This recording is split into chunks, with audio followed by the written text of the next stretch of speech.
Good morning students. Today is your GK class. Now today we are going to start chapter 7. The name of the chapter 7 is Judgment of Solomon. ठीक है, एक Solomon नाम का राजा है, उसका judgement मतलब उसका जो निर्णय है वो बहुत ही सॉलिड है, बहुत सही निर्णय और बहुत जल्दी निर्णय दे देता है। यहाँ पर एक स्टोरी दी हुई है, वो आगे पीछे करके दी हुई है, उसको आपको अरेंज करना है और यहाँ पर साथ में स्टोरी की फ़ोटो भी दी हुई है। ये है सोलोमन, ठीक है, किंग है, ये एक राजा है।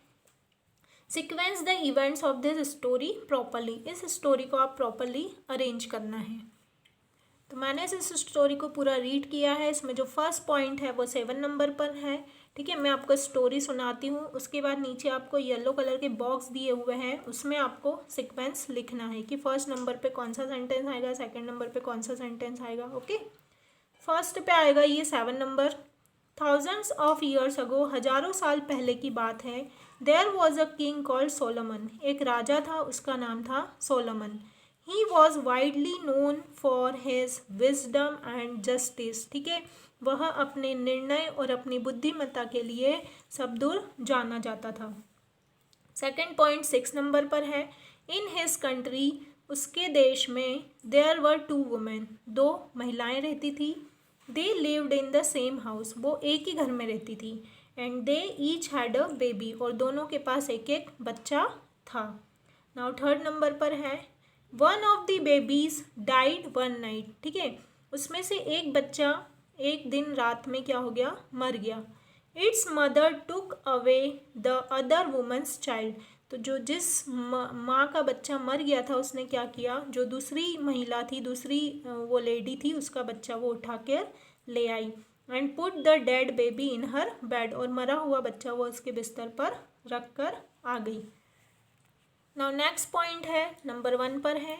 They had a quarrel the next morning, अब दूसरे दिन सुबह दोनों के बीच में लड़ाई होने लगी।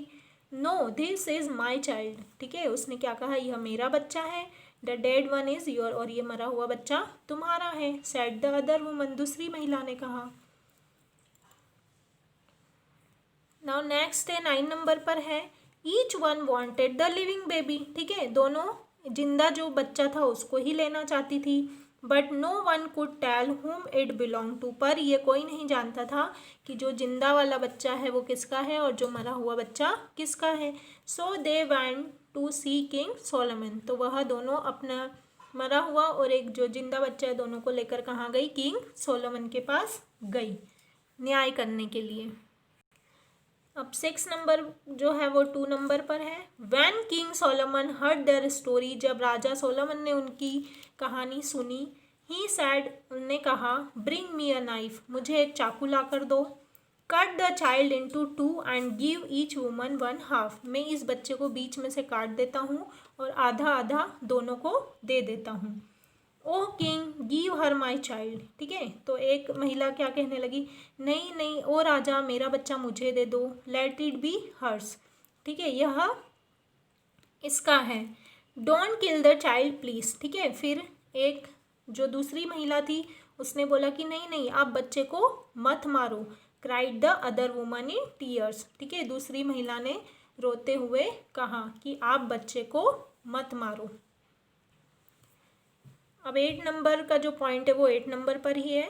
Then king Solomon pointed to the woman in tears and said, ठीक है, फिर किंग सोलोमन ने हाथ से इशारा करते हुए, पॉइंट करते हुए बताया, जो महिला रो रही थी, कहा, give the child to her, ये जो बच्चा है ये उसको दे दो। For she is its mother, क्योंकि इसकी असली माँ यही है।